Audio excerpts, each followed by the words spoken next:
देवी को प्रणाम। मित्रों, व्यूअर्स और सब्सक्राइबर्स को नमस्कार।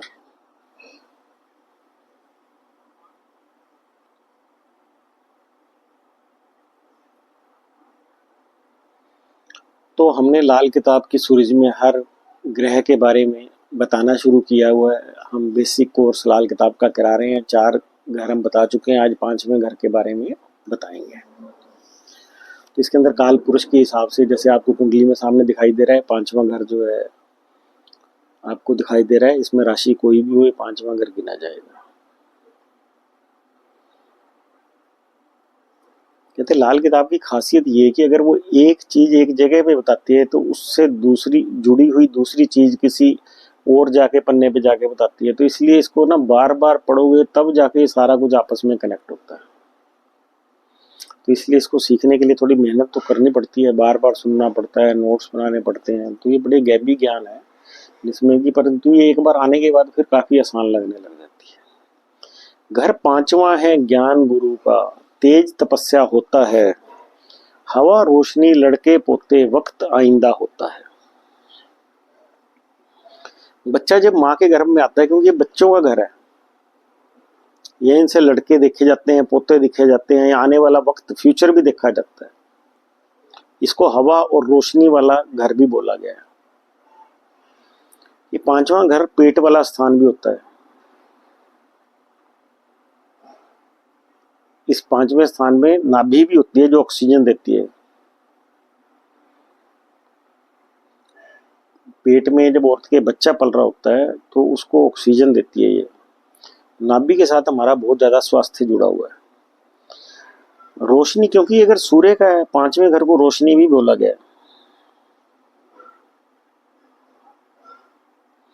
जब बेटा पेट में आने के दिन से बच्चा एक तरह का अंधेरे में जीता है। वो पूरे अंधेरे में जीना यानी बिल्कुल ब्लैंक होता है। उसकी अपनी लिखत पढ़ के हिसाब से कोई समझ नहीं होती। जब बच्चा पैदा होता है तब उसकी आंखें खुलती हैं, तो आप उसको कहते हो ताली मारो, पापा बोलो। वहां से उसको हम भाषा सिखाने लगते हैं। ये एक ट्रेनिंग है। इस ट्रेनिंग के बिना बच्चा एक अंधेरे में ही रहता है। रोशनी का अर्थ होता है ज्ञान, सीखना और ज्ञान के हिसाब से कर्म करना। तो एक इंसान के जीवन में उजाला तभी आता है या तो हम पढ़कर सीखें या कुछ करके सीखें। लोगों को करता हुआ देखकर ही इंसान को समझ आता है कि कार्य कैसे किया जाता है। तरह तरह की विद्याओं को सीखना ये 5वें घर से ही होता है। तरह तरह के कर्म को देखकर सीखना, किसी भी तरह के कार्यों को देखकर सीखना, ये भी जन्म कुंडली के 5वें घर का योग बनाता है। कहते बहुत सारे लोग ऐसे हैं जो ग्रेजुएट भी नहीं है, उन्होंने पीएचडी करी हुए लोगों को भी अपने पास नौकरी पर रखा हुआ है। इसका मतलब ये कि उनकी कुंडली का 5वां घर बहुत ही एक्टिव है और शुभ ग्रह 5वें में है। शुभ ग्रहों का इसका मतलब वहां बोलबाला है।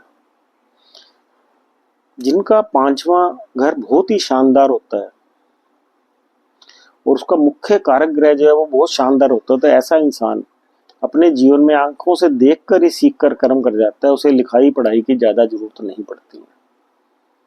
ये भी कह सकते हैं हम कि पिछले जन्म का ही ज्ञान वो अपने साथ लेकर आया है।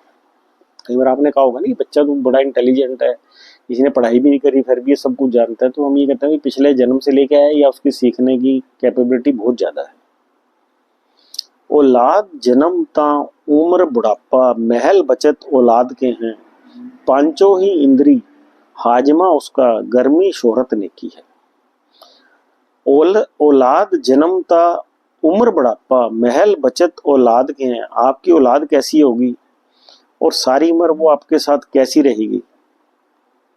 जब राहु 5वें घर में हो तो हम कहते हैं औलाद भले ही 5 हो लेकिन वो निकम्मी होंगी। शुभ ग्रह बैठा हो तो बहुत काम की होंगी, खराब बैठा हो तो परेशानी देगा। अगर मंगल यहाँ पर खराब होकर बैठ जाए तो इंसान का कन्फर्म है कि पहला बच्चा खराब होगा। यदि यहाँ पर सूर्य बैठा हो 5वें घर में, लगन में बृहस्पति चला जाए, कुछ भी हो जाए, पहला बच्चा लड़का ही होगा।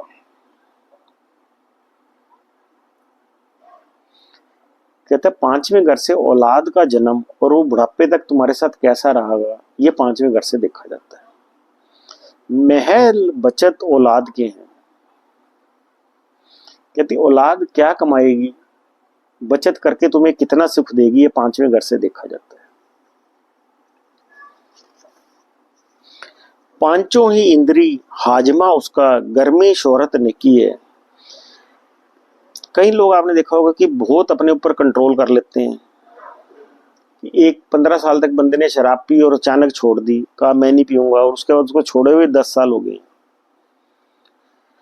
कहते जो इंद्रियों को काबू करने की ताकत है, ये पांचवें घर में है।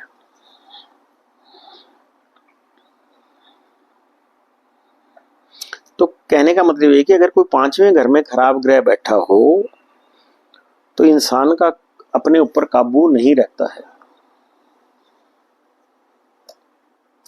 तो अगर पांचवें घर में अच्छा ग्रह बैठा हो तो इंसान का अपनी आदतों पर काबू होता है। जिन लोगों का कि हाजमा अच्छा हो तो समझो वहां पे अच्छा ग्रह बैठा है, उसके कारक अच्छे हैं। अगर बुरा बैठा है तो उसको छठे घर से नहीं, पांचवें घर से ही देखना है कि उसका हाजमा कैसा है।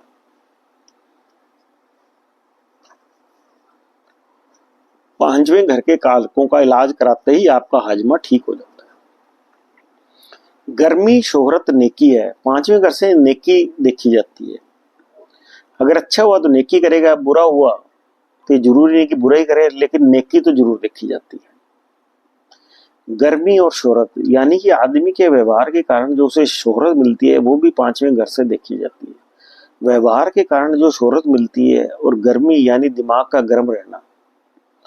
शुक्र छठे घर में हो, बुध पांचवें घर में हो तो इंसान का दिमाग गर्म ही रहता है। ये एक बुरा योग है। ऐसे और भी बहुत सारे योग हैं आगे जो कि आपको बताए जाएंगे। कहते दिमाग की गर्मी चेक करनी हो, व्यक्ति हर वक्त गुस्से में रहता हो तो जन्म कुंडली के पांचवें घर को जरूर देखना है। लिखत गुफत रफ्तार हो साया, इल्क सब्र ईमान भी है। पैबंदी जो पोद गिने तो खाली अंदर दर उंगली। लिखत गुफत रफ्तार हो साया, इल्क सब्र ईमान भी है। किस रफ्तार से जिंदगी चलेगी, क्योंकि सारा खेल तो दिमाग का है ना कि पेट का। सारा कहते हैं किस रफ्तार से जिंदगी चलेगी, सारा खेल जो है पेट और दिमाग का ही है। जिसका पेट ठीक है उसकी याददाश्त भी ठीक होगी, नहीं तो बाद में अल्जाइमर की दिक्कत हो जाती है। जिनको भी अल्जाइमर की दिक्कत होती है उसका पांचवा घर बहुत बुरी तरह से खराब होता है। लिखाई पढ़ाई और सब्र ये सब चीजें पांचवें घर से देखी जाती है। पैबंदी जो पौधे गिने तो खाली अंदर दर उंगली है। जो कलमी पौधे होते हैं, जैसे आम की कलम है, आम की टहनी उसको कलम बनाकर लगा दिया, गुलाब, ये जो सब कलम से जो पौधे उगते हैं पांचवें घर से देखे जाते हैं। रोशनी पक्की घर पहले की, हवा अच्छी घर पांचवें हैं, दोनों पक्की इस जहां इकट्ठी, दीवार मशरिक की कुंडली। रोशनी पक्की घर पहले की, हवा अच्छी घर पांचवें।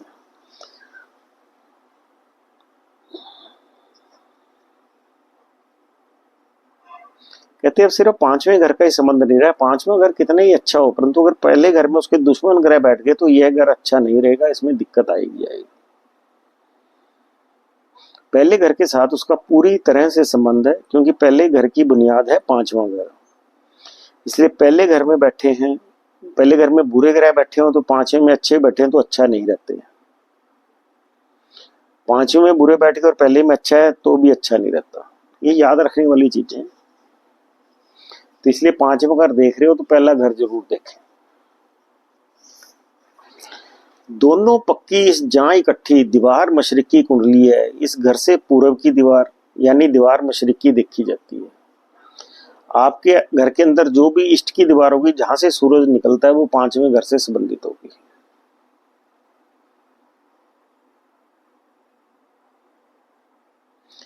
तो ईस्ट की दीवार पे अगर पपड़ी जमड़ रही है, सीमेंट झट रहा है या बहुत बुरे हालत है, इसका मतलब है कि बच्चों के सुख और पिता के सुखों में दिक्कत आती है। तो इसलिए बच्चों का सुख लेना है और पिता का सुख लेना है तो पूरब की दीवार को साफ सुथरा रखें, वहां नीला काला रंग बिल्कुल ना रखें, इसका खास ध्यान रखें। उम्र दो औलाद तो सेहत अपनी, घर पांचवें से लेते हैं, घर 3 या 9वें हो मंदे असर 5 बुरा गिनते हैं। उम्र औलाद तो सेहत अपनी, घर पांचवें से लेते हैं। कहते हैं औलाद की उम्र कितनी होगी, उनको बीच में कोई तकलीफ तो नहीं आ रही है, 5वें घर से देखा जाता है। अपनी सेहत, क्योंकि पेट से जरूरी है, जिनका हाजमा अच्छा है उनकी सेहत भी दुरुस्त रहेगी। घर 3, 9 या 4 हो मंदे असर 5 बुराई गिनते हैं। कहते तीसरे, 9वें और चौथे घर में बुरे ग्रह बैठे हों तो 5वां घर बुरा ही फल देगा।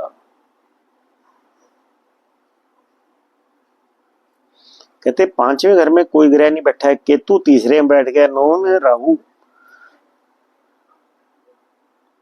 बैठ गया, राहु के साथ बैठ गया बृहस्पति, और खराब शनि बैठ गया चौथे घर में, तो या तो औलाद होगी नहीं, हाजमा दुरुस्त रहेगा नहीं, और औलाद हुई तो खराब होगी, और अपना ज्ञान जीवन में कभी नहीं बढ़ पाएगा गुस्सेपन और जिद्दीपन की वजह से।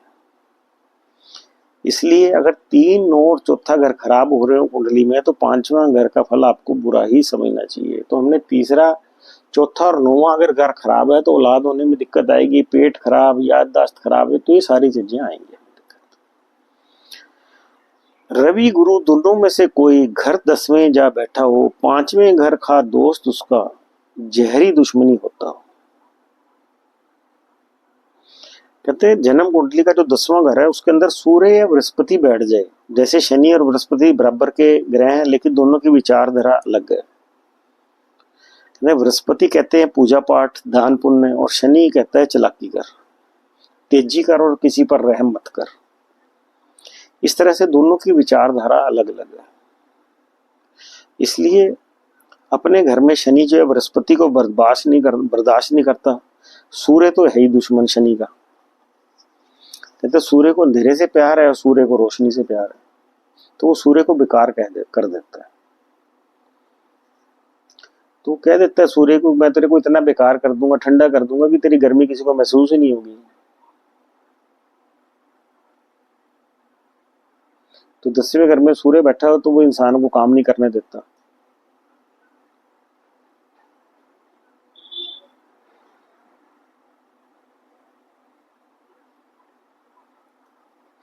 कहते अगर कहीं सूर्य 5वें में बैठ जाए और बृहस्पति 10वें में बैठ जाए तो इसमें योग ये बनता है कि पत्नी पे पत्नी मरती जाए या जीवन साथी पे जीवन साथी छोड़ता जाए। कहते हैं बृहस्पति 10वें में और सूर्य 5वें में, तो जिनके बहुत ज्यादा अफेयर टूटते हैं वो यही योग होता है, और शादी के बाद भी प्यार कहीं और हो जाता है। तो ये बहुत इंपॉर्टेंट योग है, इसको नोट करें। गुरु, रवि और राहु केतु कहीं भी इसके बैठे हों, फल वैसे ही 5वें घर के उस कुंडली में होते हैं।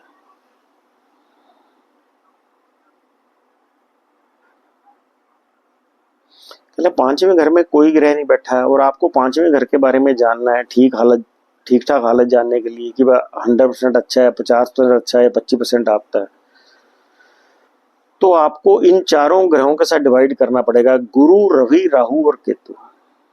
अगर एक ग्रह अच्छा है तो 25%, चारों के चारों ग्रह अच्छे है तो 100% अच्छा है। तो बृहस्पति, सूर्य, राहु, केतु जिस कदर बैठे होंगे उसी के हिसाब से जन्म कुंडली के 5वें घर का फल होगा।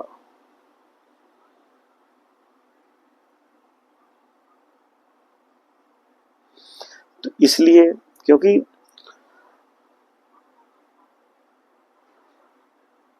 कहते जो बहुत ही गहराई से याददाश्त वाले काम है वो 5वें घर से ही संभव है। तीसरा घर लिखने का कारक है, तो इसलिए 5वें घर से बृहस्पति, सूर्य, राहु, केतु को देखेंगे। 5वें घर को देखने के लिए तो हमें 5वें घर के फल क्लियर हो जाएंगे। तो आज हमने 5वां घर भी कंप्लीट कर लिए, तो आप इसको ज़्यादा से ज़्यादा शेयर करें। Thank you very much.